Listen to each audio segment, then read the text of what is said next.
Hey everybody, welcome to the Tuesday show. All the days are running together. I can't ever remember what day it is. We have a lot to get into today. First of all, we had some questions last show, and I said I would reach out to the PR people and get some clarification. One was, will the A3, the recent one that was announced a month or so ago, will it be coming to Canada as a hatch? Or are we just going to get the sedan like we've always had? And the answer is, we're just getting the sedan, no hatch. The other question, I reached out to BMW Canada about the status of the 3 Series wagon. 3 Series wagon is no longer available, and there are no plans to bring it back. And that's what I heard from the PR department at BMW Canada,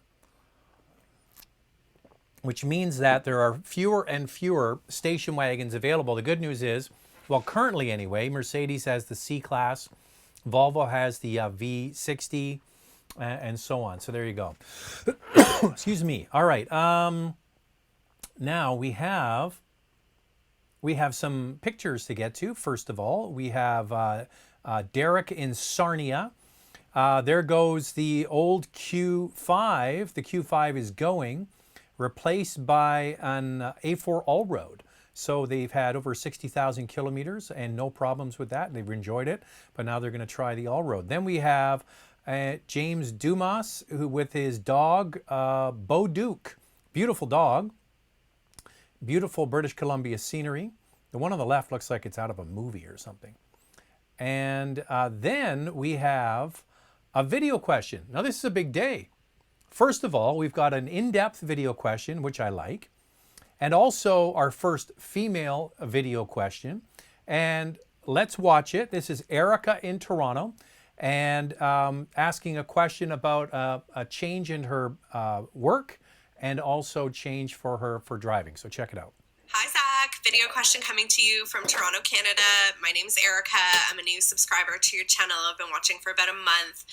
Really enjoy the content, so keep it up. Thanks for being there. I've been shopping for a car because I do actually have to make a transition. I'm in a company car right now, and they're switching us to a car allowance, so I do have to make the change. I'm currently considering like small crossover, mid-size SUVs, something along those lines. Don't like a sedan, definitely not, but open to like a hatchback or more of an SUV crossover. Things that are really important to me is a little bit of power. I need a little bit of speed in my car, a little bit of pep. Don't want to feel, like I can't merge quickly on the highway, so that's important to me. Intelligent cruise control is another feature I never thought I would even want to use, but for driving in Toronto traffic, it's been honestly an unbelievable feature. I really, really enjoy it, so that's something that's on my list.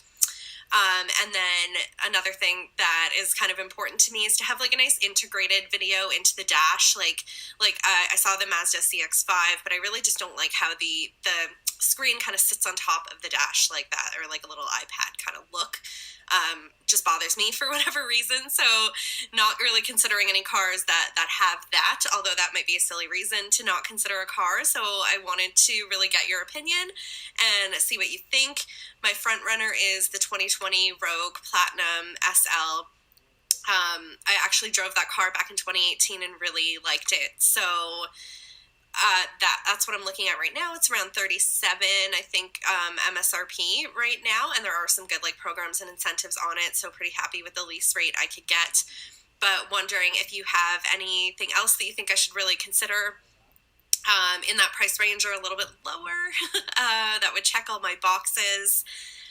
And also wondering if you think I should wait. I do have a little bit of flexibility on timing of when we're switching out of these cars. Definitely want to get into something I really love driving for the summer. I think that would be great, but also have the flexibility. So wondering what your opinion is there. And yeah, really appreciate you. Thanks so much.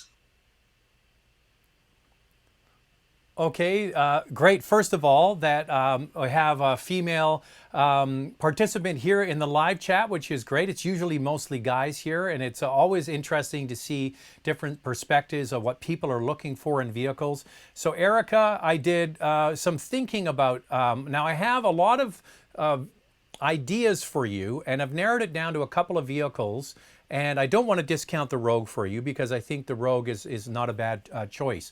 Here's the thing, is that the Rogue is in its last few months, actually. There's going to be a new Rogue introduced shortly and coming to us this fall. So if you're not totally in a rush and you can wait through the summer, I'm not sure what's going to happen with your company car, if they're going to let you keep it for a little while, or if you have access to another car. There is a new Rogue coming. So that's one thing to think about. I haven't seen it, and we have to wait on that.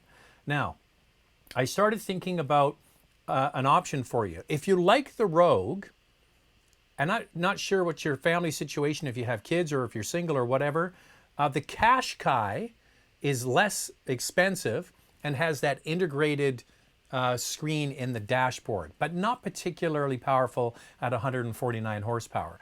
Then I started thinking about other vehicles, and I've come down to two that I want you to try, and they're cousin vehicles. There's the Kia Seltos and the Hyundai Kona. They're both available with a smaller engine, but when you get the higher end trims, which is right in your pocket when it comes to price, in the low 30s, you can get the turbocharged 1.6 liter engine in both vehicles. You get the smart cruise control, which is what you want for the autonomous cruise control. Helps steer the vehicle and speeds up and slows down. You have that. 175 horsepower, and it's a turbocharged engine, and it has a dual clutch. Both of these vehicles have dual clutch transmissions. And I've driven the Kona version with this engine, with the dual clutch. Handles great, a fun little vehicle to drive, but it's not as big as a Rogue. That's where I don't know if you really need that size. Now, the reason I've chosen these is because it ticks a lot of the boxes, and it ticks the box on price. The only thing it doesn't do is that integrated screen into the dashboard. It's still the sort of dash-mounted screen that you don't love, and I get that. But that seems to be the way the industry is going.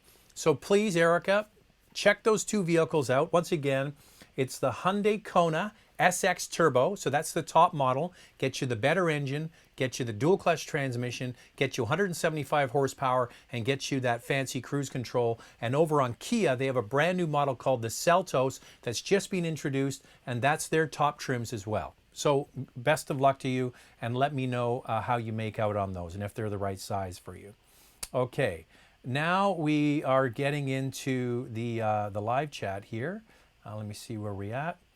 Oh, by the way, Erica, I looked at slightly bigger in that family is the Hyundai Tucson and the Kia Sportage.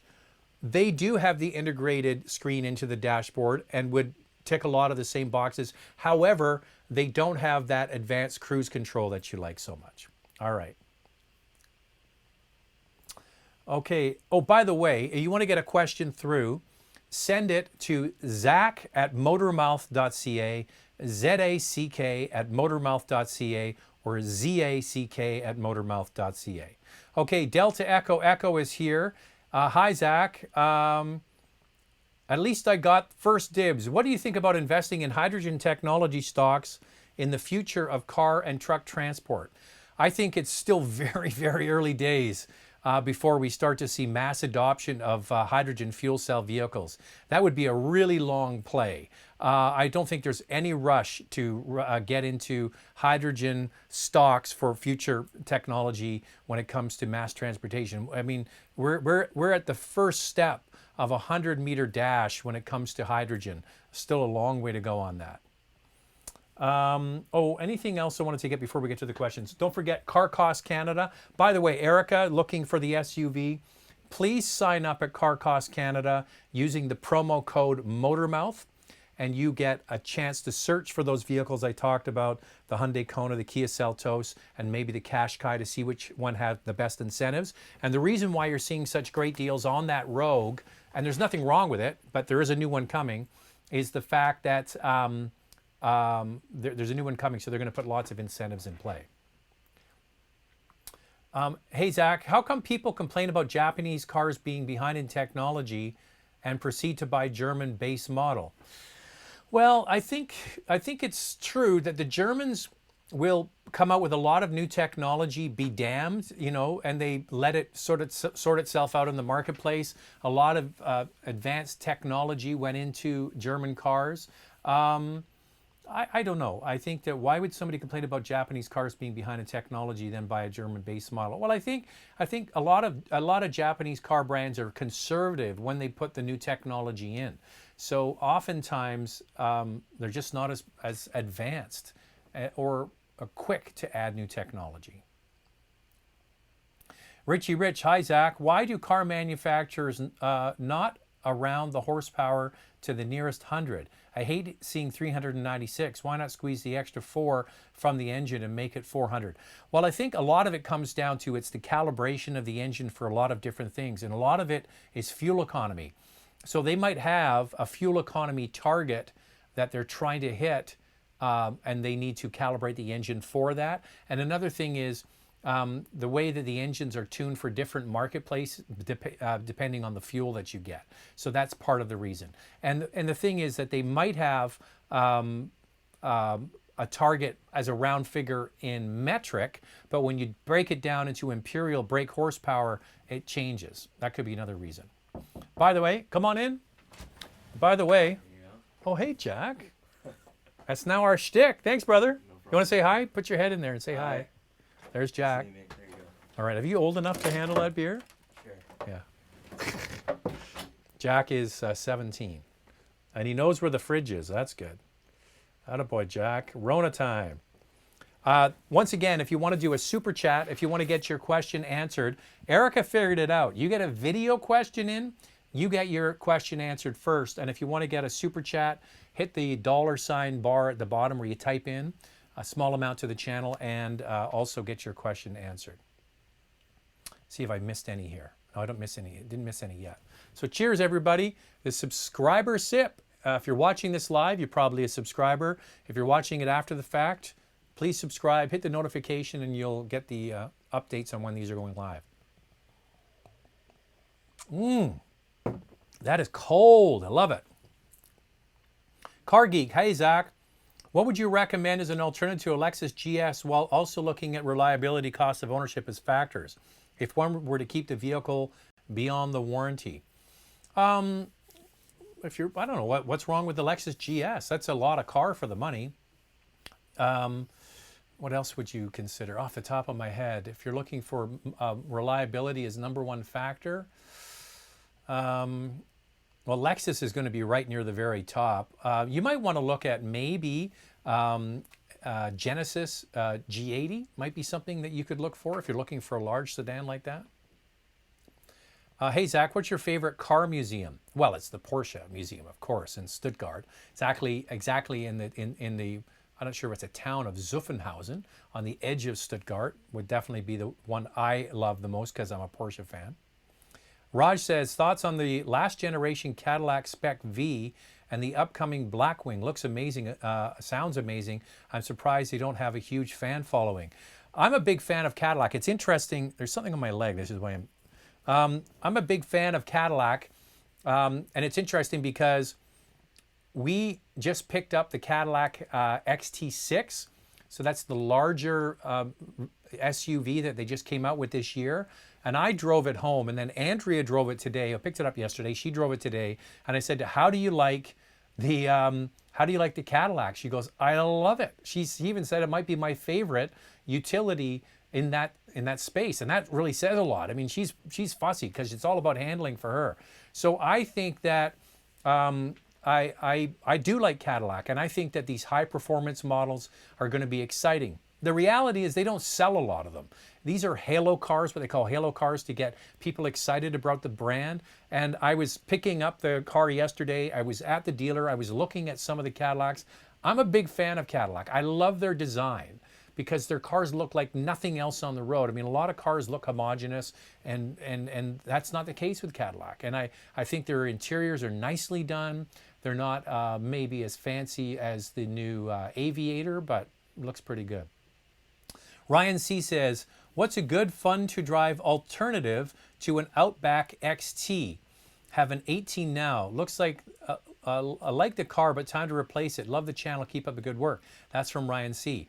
I would suggest if you're looking for an alternative to an Outback, you could look at a Volvo V60 with the cross country. Also look at the Audi A4. The All Road would certainly be in the same camp, but these are premium cars. In the non-premium space, there really isn't anything other than the Volkswagen Sport Wagons, and they are available with all-wheel drive, and even available with a manual transmission if you want.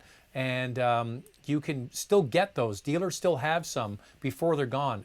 And if I was in the market for that space, I would consider it, because you're not going to be able to get one anymore. James, who had his picture on there with his beautiful dog, says cheers. Cheers, James. Cheers to you as well. And thank you for the contribution to the channel. And next we have Mike Shaw, another regular on the channel. What affects fuel economy the most? Number of cylinders, horsepower, torque, or something else? Thanks again for your reviews and live shows. The number one factor that affects fuel economy is weight. The weight of a vehicle. That's why car companies are going to, more advanced materials. They're going to aluminum. They're going to composites. They're going to all of those things. Look at pickup trucks as a perfect example. When Ford brought out the current version of the F-150 a few years ago now, they shaved 750 pounds out of the weight of the Ford F-150 by switching from steel to aluminum. So weight is the biggest factor. You could add in all of those other things. That's incremental. Now, that's also true when you look at sports cars. Sports cars like a Miata, for example, an MX-5, or the FRS or the BRZ. It was all about them being lightweight.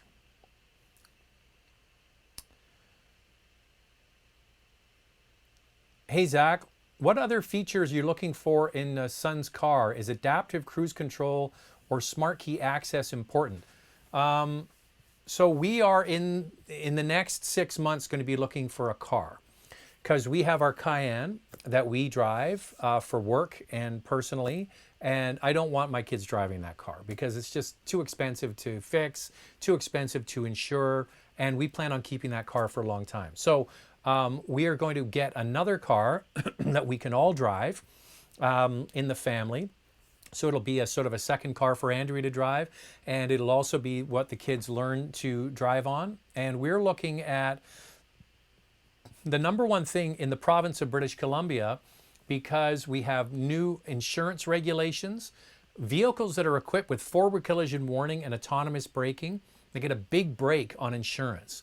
So I'll be looking at a compact car like a Civic or a Corolla, something along those lines, but has the forward collision warning and autonomous braking. Especially with a young driver, that's the most important thing for me. And also, it would be great to have Apple CarPlay and Android Auto, and if not that, at least Bluetooth connectivity so they can play music without having to touch their phone. Dave V, what do you prefer aesthetically, Italian or British design? German functionism doesn't count. I would say probably Italian, come on. Those Alphas are beautiful looking cars. Italian women. My wife's half Italian, so I can say that. Stuart Neal, I'm about to buy a Mark 7 GTI or possibly a Golf R. Would you still buy a GTI over an R? Cheers, Stuart Neal. Now, what you're talking about is the video that I did talking about the price difference between sort of the Autobahn top trim of the GTI and then the base model of the Golf R. After I did that video, the next year, they put the price of the Golf R up, and they became much more aggressive on the price of the GTI. So I would suggest that the difference in price now between them is more marked than it ever has been. So if it's all about price, there's absolutely nothing wrong with getting the GTI. In fact, it's a wonderful car. Every time I drive it, I just absolutely love it. The Golf R is a step up in power, and of course you get the all-wheel drive, but it is a lot more money now, okay? Portuguese Water Dog, Brian, nice to see you here. Thanks for updating on the BMW wagon. Sad to hear small crossovers like the Q3 and XC40 are starting to get my attention. Do you think subcompact SUVs can work for a family of four? I do think so. It depends on the age of your kids. Now, a lot of people think that when your kids are little, that you can get away with a little vehicle. Exactly the opposite. When your kids are little, you have the big clunky car seats, especially if they're under one and they're facing rearward. That seat juts forward at quite a bit into the front seats. So, and then when they get in their booster seats or where they're forward facing, their feet stick straight out. Now, if you have kids under, 4 or 5, you know this. So when kids are in booster seats, they actually need more space because their legs stick straight out in the booster seats, so you need a little bit more room. If they're past that, I'm confusing my terminology. So we're talking about car seats, the bucket seats that are rear facing when they're below 1 and then forward facing after 1. Their legs stick up, okay? Now, after that, if they're old enough to sit in just the little booster with the little arms on the side, you can probably get away with a smaller vehicle. Having gone through this with kids, our family car, when the kids were little and we were in those big seats, we had a BMW 7 Series and we had the 740iL, so the long wheelbase. And I got to tell you, there was nothing better than being able to step right in the back of the car, put the car seats in, put them in the car seats. That was really easy. So I think you can get away with a Q3 or an XC40, no problem at all, if you're past that sort of first couple of years, all right? That's my advice to you. Eric says, hey, Zach, and hi, Eric in Montreal. Now it's jumped to run. Why do GM reverse lights turn on when unlocking the car? Seems odd to me. Well, that's really basically a safety feature. It's illuminating the back of the car. So when you put the car in reverse, the reversing lights are white, right? They're clear. So when you turn the car on and unlock the car, the headlamps come on. There'll be a puddle light along the side of the car, often under the rearview mirror. And then the rear reversing lights come on because they cast the most light. So it's just basically for visibility. You have the convenience lights when you lock the car and you walk away, the headlamps will stay on for a minute or so. That's all that's for. Craig doing a super chat. Thank you very much. Appreciate that. Hey, Zach, what do you think of the Veloster N DCT coming out this year? Do you think it'll have an alternate version to the GTN line? What do you think of the Veloster N DCT coming out this year? Do you think it will have an ultimate version like the GTN line? The Veloster N does have a dual clutch. I'm confused. I'm not sure what you're saying, that it's coming out. It already does. It's available with a manual and with the dual clutch. Do you think it'll have an ultimate version like the GTN line? Craig, I appreciate the super chat. If you can clarify, you don't have to pay again. Just put in there what you mean. I'm not quite sure. Hey, Zach, would you suggest a better buy is a 2018 C43 AMG or BMW M3? The M3, by hands down, is a much more dynamic car to drive. My thing is, if you're going to buy either of these cars, please, please, please, regular viewers will know this, buy a certified pre-owned. Make sure it's under warranty. There is a big jump between, because the M3 is a real M car, the C43 AMG is sort of a midline car. It's not the real AMG because it's just, I'm not going to go into the whole version of it, but it's not at the same level. Even though it says AMG, it's really just their midline trim that now they have an AMG badge on. The M3 is the real deal. So number one thing, make sure you get either one of these cars inspected.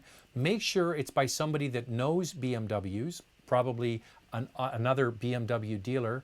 Make sure it hasn't been abused, because an M3 can be abused. Make sure you get a certified pre-owned warranty and do your homework on it. But if it was between those two, it'd be the M3. Do you think a Civic Si or a GLI GTI is too fast for a 16-year-old? Yes, I think that is. I would never buy my kid a 200 horsepower car. No way. I wouldn't do that. I think that's crazy. And I remember, I would see people buy their kids like Mustang GTs. Like, what? That's a great way to get a knock at the door from the police officers saying, oh, by the way, your kid's been in an accident and it's not good news. You can go fast in underpowered cars, but it's much easier in a car with over, like a GLI, GTI, or an SI. I don't think that's good for a 16. Personally, I wouldn't do it.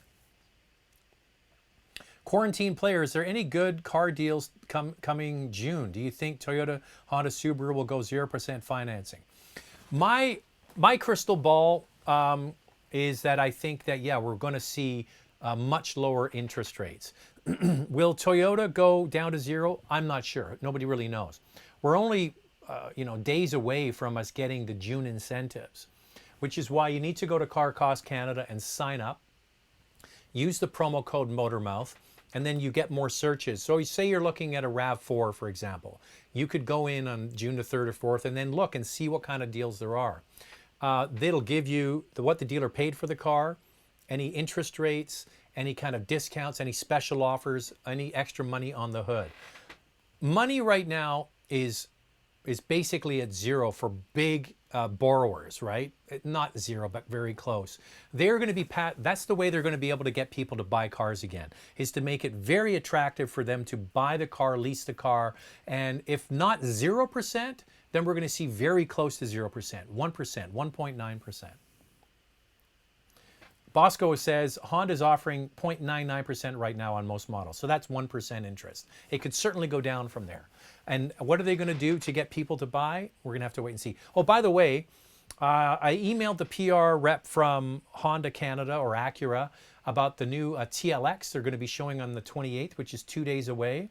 I asked them if they could send me video information on the car under embargo, meaning I can make a video about it and then release it. They said they're going to do that. So hopefully I'll get that tomorrow and I can put together a short video. So keep an eye out on the channel. There's probably going to be something dropping in the next day or so on the all-new TLX, okay? Single malt, great lid. Oh, you noticed. That's right. I got my hair cut on last Friday. Can your mother-in-law cut my hair? My mother-in-law does cut hair. She'd gladly take your money. Is the Honda Fit still a contender? Need to fit a 6'5" frame and going off to college after the summer to Manitoba. Cheers. Have a subscriber sip. I'll do that for sure. I would say that the Honda Fit is a fantastic little car. Unfortunately, I was in Japan in November for the Tokyo Motor Show and they showed the new Fit. And what we're hearing is it's not going to be coming to, like, this could be it for the Fit. Subcompact car sales are just going down and down and down, and people are moving towards utility vehicles, which offers up a great opportunity for people who are looking for inexpensive transportation, good on gas, all those sorts of things. There are going to be some good deals on small cars.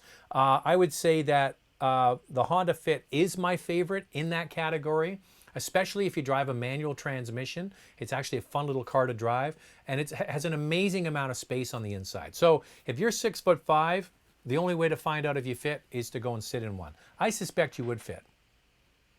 Snoop Dogg's here. Hey, Snoop. Love the show. Looking at a BMW 2 Series convertible, having trouble deciding between the 230 4-cylinder versus the 240 6-cylinder. Money is not an issue. Any thoughts, insight would be appreciated. Thank you. Well, Snoop Dogg, this is a really interesting question and a very quick answer. Do yourself a favor and get the 240. You will never be disappointed. And the interesting thing is, with that inline 6-cylinder engine, fantastic power. I think it's 335 horsepower or 340, somewhere around there. I can't remember, it changes from one year to the next. They actually get very good fuel economy if you're not into it all the time. You can get pretty good fuel economy. You will never be disappointed driving that car. It's a lot of fun to drive. Do yourself a favor, buy the inline 6-cylinder. What are your thoughts on the Lexus LC? Well, David, I know a lot of people absolutely love the looks of it. I appreciate the looks of it, but I'm not totally, like, when it came out and all the auto journalists were like, oh my God. And so the back of the car looks too pinched for me. I love the front, I love the side, but the back looks like they just went, it looks like it's got a puckered butt. And it's a touring car. It's not a sports car. It's just a nice touring car, which is great. Raj is back again. What are what why are there high output SUV why where are the high output SUVs? I can't even read today. Where are the high output SUVs? So much horsepower. I think SUVs should focus on being an SUV, not being a drag racer. Why are there high output SUVs? Well, you're talking mostly in the premium space, right? So you've got the M versions of the X5 and the AMG versions of the GLE and what have you. I'll tell you why. It's a huge profit margin for these companies. You're basically taking, for example, an X5 or an Audi Q8, and then you sell an RS Q8 for the magnificent amount more that they charge for it. It doesn't cost them that much more to make it.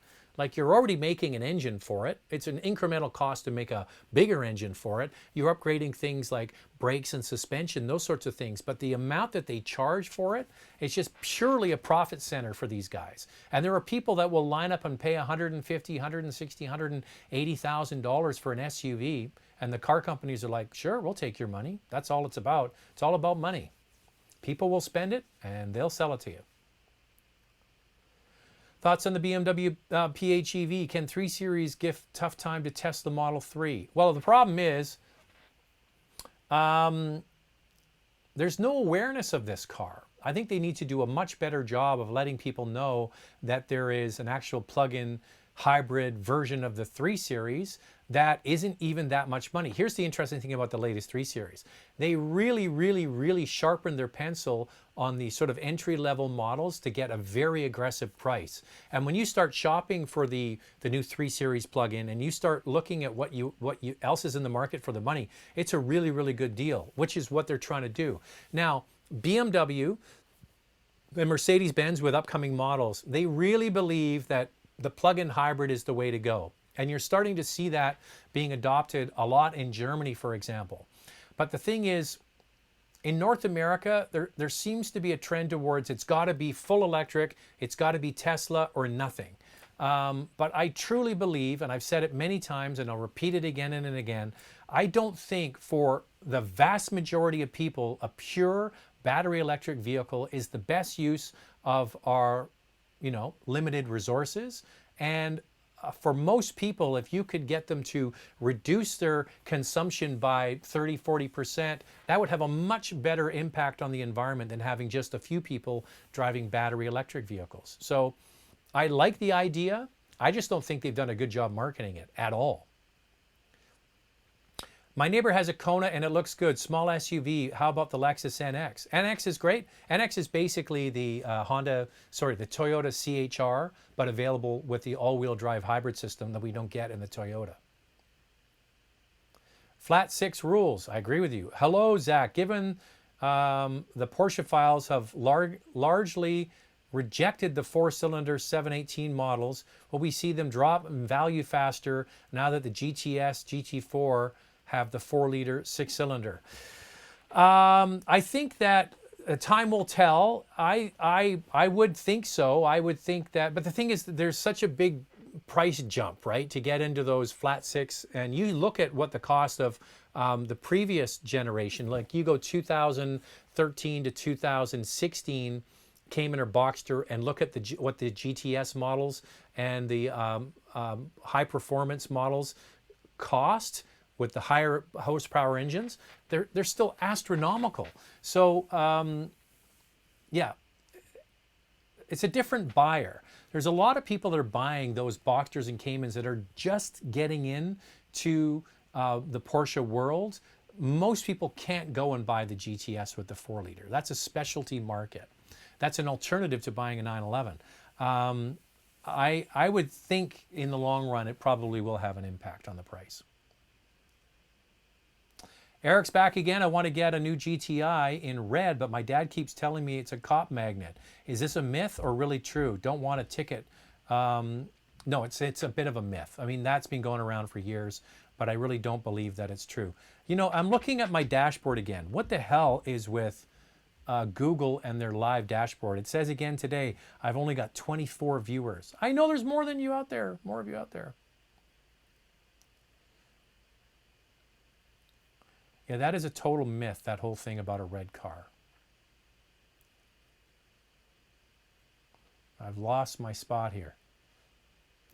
Hey, Zach, I'm planning to get a new car after graduation. The new Honda Fit looks adorable, and my girlfriend likes it so much. Do you think it's a good car, and will it come to Canada? Like I just said, I don't think it is coming. It's not official, but or indication is we're not. Too bad.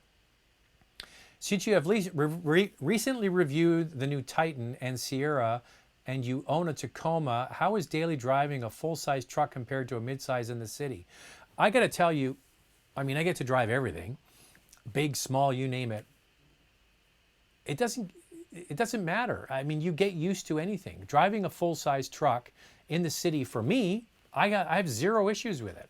I can put it anywhere. Not everywhere. I mean, so you can't get into little tiny parking spots, but I've got no problem maneuvering it. I don't have an issue. You know, buy the size of truck that you need, and you will adapt. You will get used to driving a bigger vehicle. The human brain is amazing. All of a sudden, that big vehicle, when you first get in it, after a week or so, it just shrinks down and becomes your new normal. Hi, I live in North America, and rust is a big problem. Why do you never talk about that problem comparing cars in your video? I always follow your videos. Well, first of all, I'm reviewing new cars, okay? So I can't talk about rust because I don't know how the car is going to rust.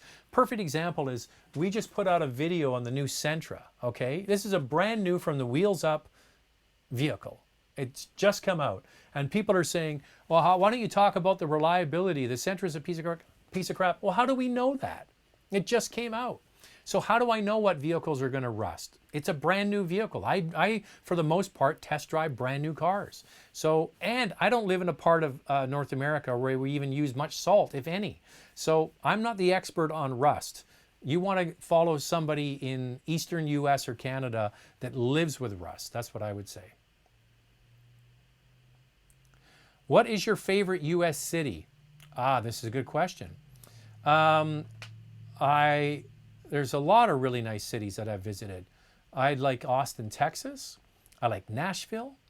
Not because I'm a country fan, because I'm not, but those are fun cities to visit, really fun. Great music, great nightlife scene, pretty picturesque countryside, especially outside of Nashville. Beautiful rolling hills with the big, beautiful ranches. Absolutely gorgeous there. So Nashville's kind of fun to go to. I do like San Francisco. I really do not like Los Angeles at all. I love New York City. It's always fun just to go to get the vibe of New York City. I like Miami Beach. South Beach is fun to go to. Probably missing some. But yeah, those ones kind of stand out. When people ask me, you know, where to go, I always say go to Austin, Texas, go to Nashville. San Antonio is another nice city. There's lots of nice cities. What did you think of Pontiac back in the day? Well, I liked a lot of Pontiac cars because Pontiac was the sort of sporty sort of thing. And the interesting thing is that in Canada, Pontiac actually sold very well. In the United States, it didn't. So they killed Pontiac off based on US numbers. But Pontiac, and Canada is quite different than the US for a couple of General Motors lines. Pontiac was one. Pontiac sold quite well. And GMC outsells Chevrolet in Canada. It's the exact opposite in the United States. Chevrolet Silverado is number one. And in Canada, GMC Sierra is number one. So it's quite different. So what I had wished is when they decided to kill a brand, I wish they had killed Buick in North America and kept Pontiac and made that their sort of sporty division, but kept Buick for China, which is really what they kept Buick for. Christy Shaw, the new Fit in Europe is not coming to North America. Yeah, that's true. Hey Zach, I'm thinking of getting an SUV with very good looks and some off-road capability under 60,000. Also might need 3 rows. What are your options? How much off-road capability do you need? That's the question. How much? Are you talking about a real off-roader or just a light off-roader?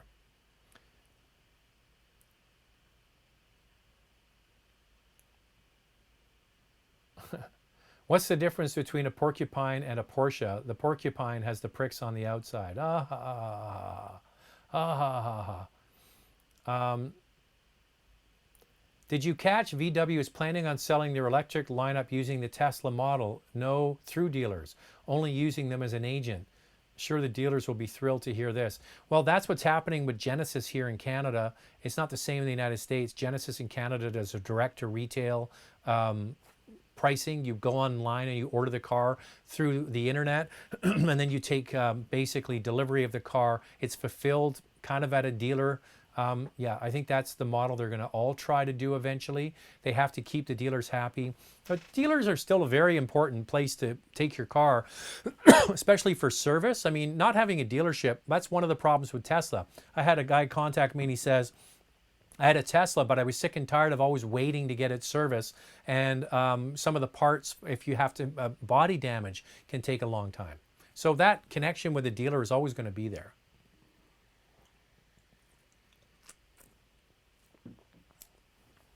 Hey, Zach, I have a 15 Mazda 6 automatic. Mazda claims their tranny fluid is lifetime and doesn't need replacing. Can this really be true? Should I do it anyways? BMW had lifetime. There was a lot of jokes around it was the lifetime of the warranty. And then once the warranty's done, you're kind of on your own. I would call a transmission shop and ask them if they see an issue with you keeping the oil in there. I'm in no position to answer that. I think you need to do more research on it. Also, you can go to a Mazda 6 web forum and find out more about it. But I would suggest that, yeah, you probably could change the fluid, but please call a transmission shop and see what they have to say about it. Looking for a good, solid, reliable, peace of mind Canadian winter crossover. Forester Sport, RAV4 Trail, or Mazda CX-5. They're all going to be fine. The Forester is going to have the most advanced all-wheel drive system. You put good winter tires on all of them and they're going to be fine. But probably if it's just about traction and all-wheel drive capability, Forester's the one to get.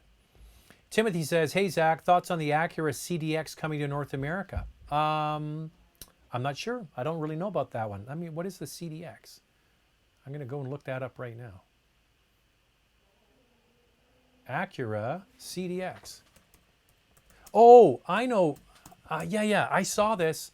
Yeah, I saw this at what auto show was I at?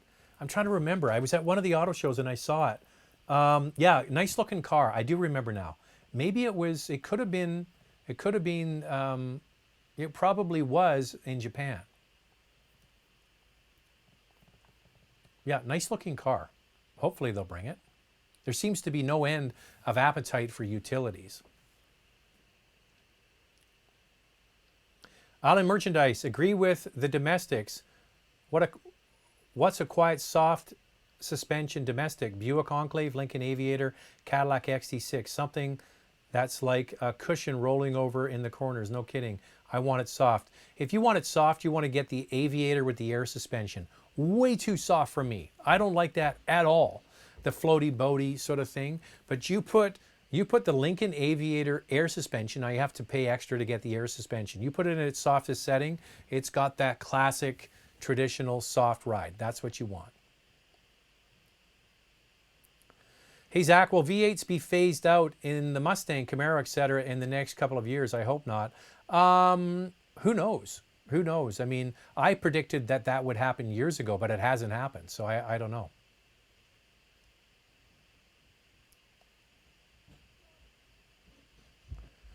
Wee Haggis is here. This is a cheers for my dad because he's at work. Well, Nick, I'll cheers. Hopefully you don't have a beer because I don't know how old you are. But I don't think you're old enough to drink. Make sure you say hi to your dad when he gets home. Kevin Harrison. Is the Ford Ranger at all worth considering? A friend of mine wants one, but I heard there will be significant revamp in the Ranger 2021. Any thoughts? Yeah, I'm hearing that too. You got to remember that the Ranger we got last year is now, I think it's almost 10 years old. Not 10 years old, but it's been out for quite a few years. In other markets, it was introduced first for the Australian market, where they love their utes down there. Yeah, so I'm hearing the same thing. I don't love the Ranger at all. I didn't think it was that great, to be honest with you. It was okay, but here's the thing is, I'm a big believer in the dollars in, dollars out. How much you pay for the car, how much you're going to get back when you go to sell it. You want dollars in, dollars out, you go buy a Tacoma. Tacoma's going to deliver the mail all day long, and when you go to sell it, there'll be a lineup of guys who want it. And Ford isn't that yet. I mean, they have to prove themselves, first of all, to be in the market for a long period of time. And as you said, if they bring out a new one, what's that going to do to the value of the existing one?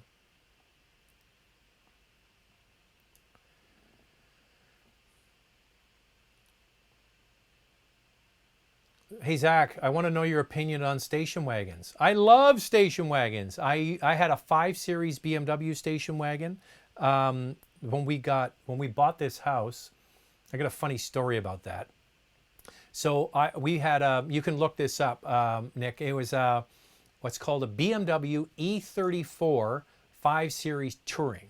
Okay, I bought that car and it had ugly wheels on it, and I remember calling Andrea, who you know from the channel, on the phone, and she says, "Where are you?" I said, "Oh, I'm coming home now. I was just looking at some wheels." And she says, "You better not have bought wheels for that car, because we just bought a new house and we don't have any money for any extras like that. Anyway, I'll see you when you get home." Little did she know I'm actually rolling down the road in the 5 Series wagon with brand new wheels. So I sheepishly parked in front of the house and didn't say a word. The next day, I was working on the TV station. She phones me and she says, "You know, I'm taking the dog out for a walk and I'm looking at the car and I'm thinking, boy, it sure looks good and sporty. Those really nice looking wheels." She busted me, but she was good about it. She was really good about it. And plus the wheels were on the car. What are you going to do? But I love station wagons. I would love an E63S or the new A6 RS, the RS6 Avant wagon. Why don't more manufacturers have F1 teams? I wish Audi and Porsche had a team. It's because of money, especially with the downturn in the economy. It's going to be really tough for F1 teams to get the money together to go out racing. It's just so expensive. It's hundreds and hundreds of millions of dollars each year, and these companies just don't see a return in it.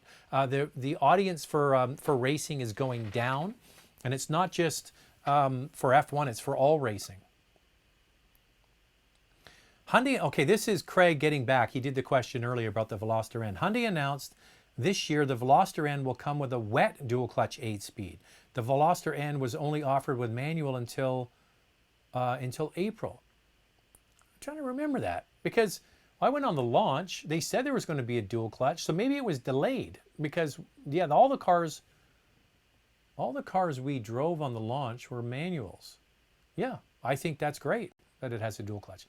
Maybe we did have dual clutch. I'm going to have to go back and watch the video. I didn't realize if that was the case, it was that delayed.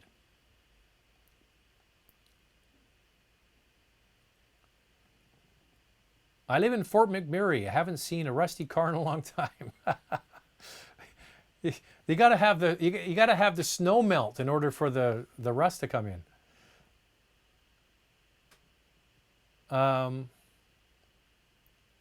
I live in South Carolina, so any rusted cars I see usually have up north license plate. That's true. I'm just going through some of these, sorry, because there's a lot of people replying to each other. So I apologize about that. I'm considering a 16 Forester for the family. Should we be concerned about oil consumption problems in Subarus? So the problem that you're talking about mostly with Subarus are been head gasket issues.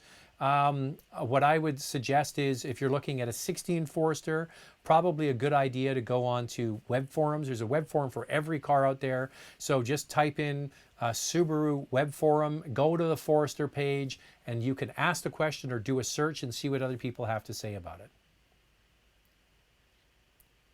Why doesn't anyone ever talk about the Jeep Cherokee? Much better style, performance features, interior, etc. versus the CRV, RAV4, etc.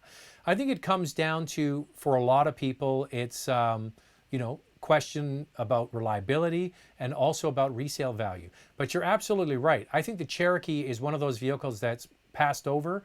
It does have a nicer interior than a lot of other vehicles, and you have engine choices, you have all-wheel drive systems, you can even get a trail-rated Trailhawk version of it, and it sells very well. It's one of their best-selling vehicles. How do I get my tuned 911 to break the 24-hour New York City to LA Cannonball? Help.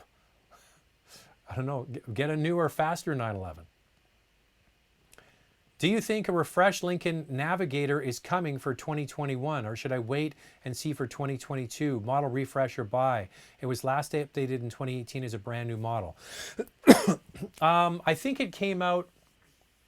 Did it come out in 18 as a 19? It might have. So just make sure you think about that for a second. The Navigator, it would probably be fresh for 4 years. And then if they do an upgrade, it'll be a facelift, and maybe a front and rear clip, and maybe some features on the inside. So I don't think there's going to be much in the way of change for that vehicle. So if you like it, get it.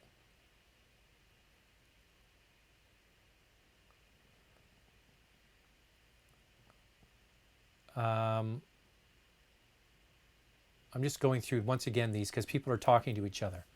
Not a car question, just a fish question. If you eat fish, which is better, Pacific salmon or Atlantic salmon? Well, come on, we all know the answer to that. It's Pacific salmon. It's the coho and the sockeye. You know, it's funny because when you live in Vancouver, every restaurant has salmon on the menu. I call it the Chevy of fish. Everywhere you go here, there's salmon, salmon, salmon. It's a big staple on the West Coast. Which Vancouver restaurant would you recommend to a person from Toronto? What's your go-to spot?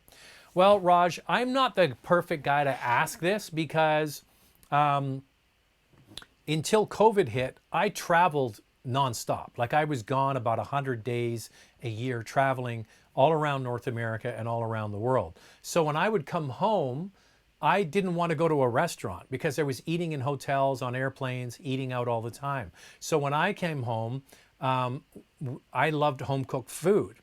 And then my wife, Andrea, and I, when we go out, we go to a little place near us and we get nachos and we order a bottle of wine and we share the bottle of wine and eat nachos. So nothing fancy. So I would say if you're coming here, Shambar is a fun spot. That's not bad. There's some fancy fish restaurants here in Vancouver, like Blue Water. It's expensive. I know you have the credit card to handle that, and you're a Porsche guy. So yeah, Blue Water would be good if you like fish. There's lots of steak places as well. So yeah, I'm not the best guy to ask because when I'm in Vancouver, I'm usually home. GTI guy asks, is the GLI significantly different from the ML? Well, when they switched the naming nomenclature from ML to GLE, there wasn't a lot of difference in those. Do you like Honda HRVs? Yes, I do like the HRV. The new Hyundai Santa Fe seems to be getting good reviews. What do you think? Interestingly, Richard, I just got an email this morning from Hyundai, and there's a new Hyundai Santa Fe coming. So it's incredible to watch the auto industry and how it's changed. And you know who's pushing forward with changes the fastest are the Korean brands. It's not uncommon for the Koreans to come out with a vehicle and then come out with a heavily refreshed version 2 years later, and then an all new model 2 years after that. So the fact that, I mean, the Santa Fe, as you said, is new and just came out, what, 2 years ago, they're already planning on showing a new updated one. So they're very aggressive with their changes. I do like the Santa Fe. I didn't have an issue with the engine. My friend Brian Chow at Everyday Reviews, the one that he had, he found it would be a lot of turbo lag with the turbo engine. I didn't notice it. I thought maybe, I said to him, is there something wrong with it? Maybe, so I have no issue with it. You get a lot of bang for the buck. Has the TLX Type S leaked yet? No, apparently it's the 28th. They're going to be showing it at 1 o'clock Eastern, which is 10 a.m. Pacific. I'm considering a used 16 Cayenne Base 3.6 with the steel suspension. How is the ride quality? Is it too hard for the horrible New England roads? It really depends on which tire you're going to get. So a base Cayenne comes with 18-inch wheels, okay, and you're going to get more sidewall. The one we have a 16, I should say. So the 16 comes with 18-inch wheels. I'm getting the years and this wheel sizes mixed up. So you get more sidewall, which is going to absorb a lot of the imperfections on the road. I have a 16 as well, but it's got 20-inch wheels, which there's less sidewall. So I would suggest that it is a firm suspension. It is a performance-oriented vehicle. It does have great feedback, but I'm not sure what you consider to be bumpy. The tire is going to make a massive difference. So what tires you have on the vehicle, and you might want to go with something that isn't a Porsche approved tire, that may be a little bit softer sidewalls. So the Porsche approved tires, you typically have a stiffer casing for cornering. So that's something to consider. I would say that over bumpy roads with our 20-inch wheels on ours, it can get bumpy. But with the 18-inch wheels, I think, here's the thing. Ask the dealer to take one out for a test drive, get it on the bumpy roads or what you consider bumpy roads, and try it out. Any idea when the new Golf launches in Canada? Yes, the new Volkswagen Golf will be coming next summer. So think August of 2021. And within a short period of time, the GTI and the Golf R will be coming. And you're probably asking, but Zach, the Golf R hasn't been shown yet. Well, we saw the GTI, a virtual release around the Geneva Motor Show, which was a couple months ago now. And then they're going to see the Golf R coming. So all of them will have been released for the European market. For example, the Golf, the Mark 8 Golf, you can buy in Europe today. So if you live in Germany or you live anywhere in Europe, you can order that car. They're all going to be made in Germany at the Wolfsburg plant and then brought here to North America. And the nice thing is that we're going to see them all coming within a short period of time. So think next summer and the beginning of next fall. They might not all come at the same time, but August, September, October, that's when they're coming. Excuse me. Beyond your threshold for perceptibility, the new Sienna is a hybrid. Does it travel on battery alone? No, that's the hybrid part. The battery is just there to reclaim energy from when you're braking. It doesn't have a plug, doesn't have anything like that. It's just a small battery on board that takes the energy, the kinetic energy, out of the vehicle. So when you drive away, the gasoline engine could be working, or when you're going down a hill or putting on the brake, it gets regenerated, that inertia, back into the battery. There's no plug. But can it travel on battery alone? Yes, but for a short period of time. Hi to Caulking the Axle, by the way. Thanks for the super chat. Do you think Toyota has... Oh, sorry, Christie's answering the question about the Prime. No, the regular hybrids, even just the Prius and what have you, there's a little button on the dash that says EV. You click that, but it's only for like a very short period of time because the battery is much smaller on a hybrid. But if you wanted to sort of pull into your driveway very quietly and not wake anybody up, you could do that with that car.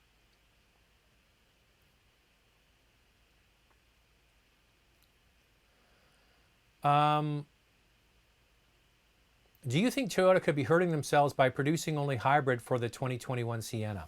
I don't believe so. I think that the sales of Toyota hybrids has exceeded their expectations. You look at the RAV4, they, on the previous model, sold about 10% hybrids, and then they brought out the new RAV4, and they really dropped the price. In the United States, I think it's $800 or $900 difference to go from the gas to the hybrid. And the sales absolutely skyrocketed, 25-30%. In Canada, of course, with our currency, it's a little bit more. It's about $1,300, but the same thing happened here. There are long lists of people waiting to get the hybrid model.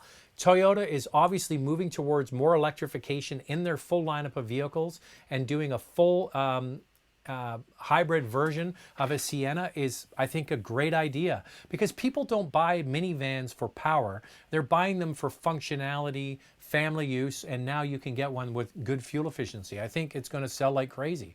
I think it's going to do very well for them.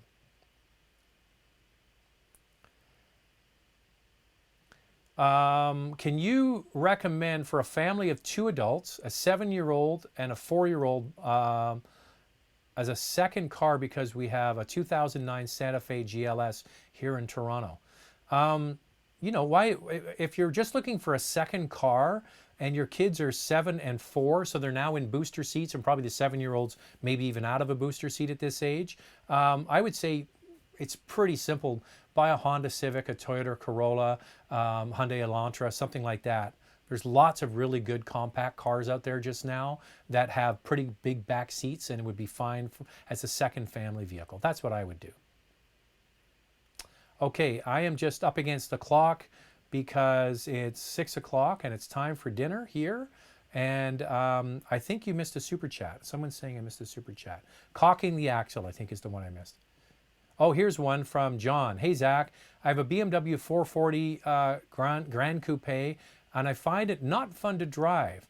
What's your thoughts on the M2 competition as a replacement? Time for a Corona for me too. Well, that's a massive jump, okay? So you're getting a much smaller car with a more powerful engine. Basically, that's a hell of a car. And I've been on record saying over and over and over, the 2 Series in the BMW lineup is the sweet spot. Cars have gotten bigger. The 3 Series has gotten bigger. The 4 Series has gotten bigger. The M3's gotten bigger. The M4's gotten bigger.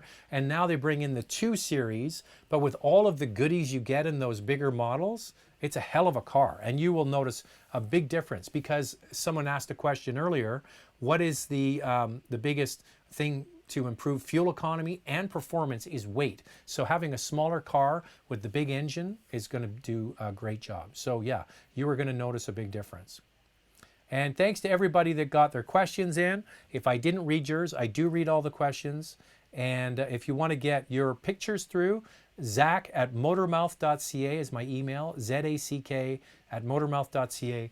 And don't forget Car Cost Canada. Sign up using the promo code Motormouth and get your questions through. Well, that's all the time we have for today. I will see you on Thursday. It's Tuesday? Yeah, see you Thursday. Chat then. Bye now.